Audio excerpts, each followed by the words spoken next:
Hello, welcome to this video tutorial. Today we're going to look at the activities that we're doing in the lab number 2 homework for MSIS 5673. There are 2 activities to do here. We're going to walk through both of them. First of all, let's take a look at the completed product. So first of all, we have our mapping example. So we're going to build this using the coffee chain query data source. We've got a filter, we've got a dual axis map, and we're adding another wrinkle to the mix here in a parameter that allows us to select the measure that we want to view. So we're going to show you how to do this. Afterward, we're going to show you how to do this sales and profit over time. So it's just a simple dual axis chart, and we have trend lines for both sales and profit. So let's get to it. All right, we're going to open up a new blank sheet. Hit Control M, open up a new blank sheet that's connected to your coffee chain query data source. You can use this Lab 2 starter that we were using in class on Friday if you'd like. We're going to click on the Sheet 11 button and type in mapping. We're going to give it that title. Next up, we're going to create a map. We're going to double click on State. That will create a map for us. We're going to select a filled map in the mark card here. Then we're going to take our latitude generated field up onto the rows shelf next to our first latitude that we had created. Next up, we're going to right click on our market field and go to show filter to create a quick filter on market. Next up, we're going to click on this little drop down arrow and change our quick filter to be a single value list. And be sure that you have all selected here. All right, moving on. Next up, we need to create a new parameter. Here's how we're going to do it. We're going to click on this little drop-down menu next to the dimensions in the data window, and we're going to go to create parameter. This parameter is going to be called select metric. The data type is going to be a integer. We're going to select list as our allowable values. For value 1, we're going to display that as sum of sales. You may need to double click in that display as area to be able to type into it. Display value 2 is going to be displayed as sum of profit. Okay, once our parameter is set up, we're going to click OK here. Next up, we're going to create a calculated field that references this parameter. So to do so, we're going to right click on the select metric parameter, and we're going to go to create calculated field. This calculated field is going to be called measure selection. And we're going to use a case statement here. So case based on whatever is selected in our select metric. When it's a 1, then we're going to display the sum of sales. When it's a 2, we're going to show the sum of profit. End.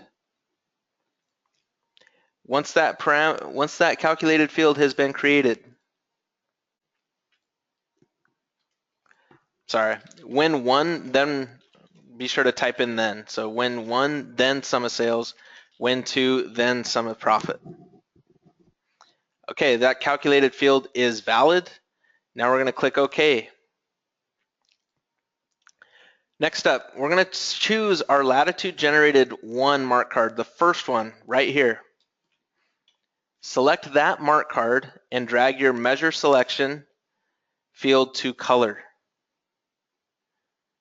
Then click on color, change the transparency to 100%, click edit colors, change the color palette to gray, and apply that, and click OK. Next up, we're going to right click on the select measure metric parameter and go to show parameter control. And then we're going to drag this select metric parameter up above the market filter. All right, now we need to create our second chart. We need to do something with this one down here. So to do so, we're going to select this latitude generated 2 mark. And we're going to drag our market field to color. Click on color, change the transparency to 35%. And then we're going to right click on this latitude generated, that second field, and we're going to select dual axis to merge these two charts together. All right, now we're done. We just need to double check that everything's working. So just click around on your filters, make sure those are working properly. Click on your select metric parameter, make sure that those are changing slightly as you change those metrics, and we're done. Be sure to save, and then we're going to move on to our second chart.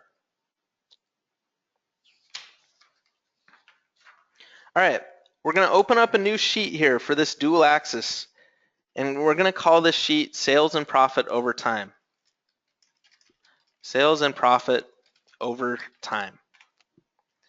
First up, we're going to drag our profit field to rows. Next up, we're going to drag our date field to columns. Right-click on your date field, change it to the continuous month of that date field. Now we're going to create a dual axis chart. Now to create a dual axis chart, remember where that second axis is going. It's going to go over here on the far side.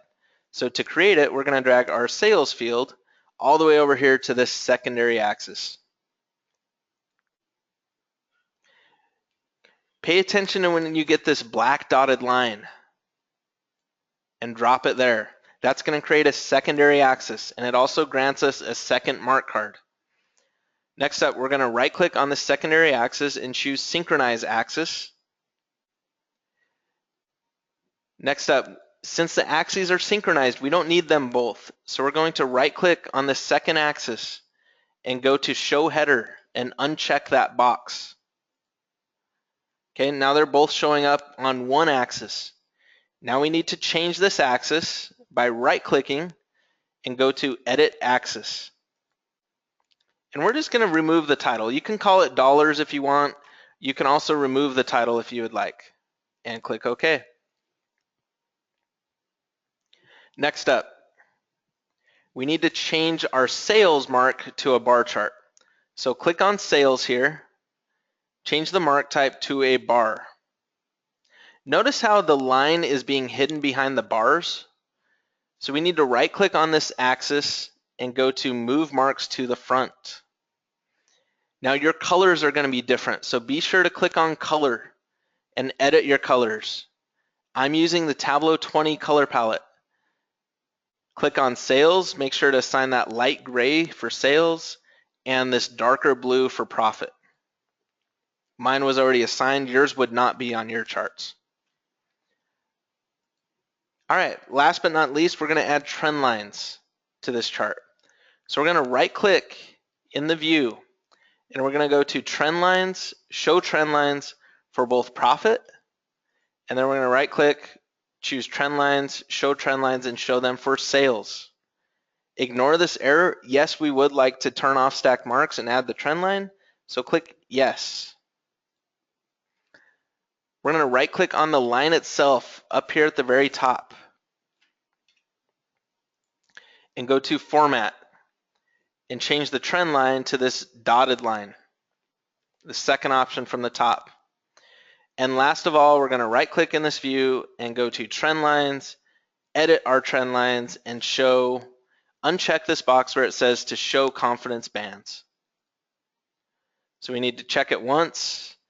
We need to do it again, edit trend lines, and uncheck that box for show confidence bands.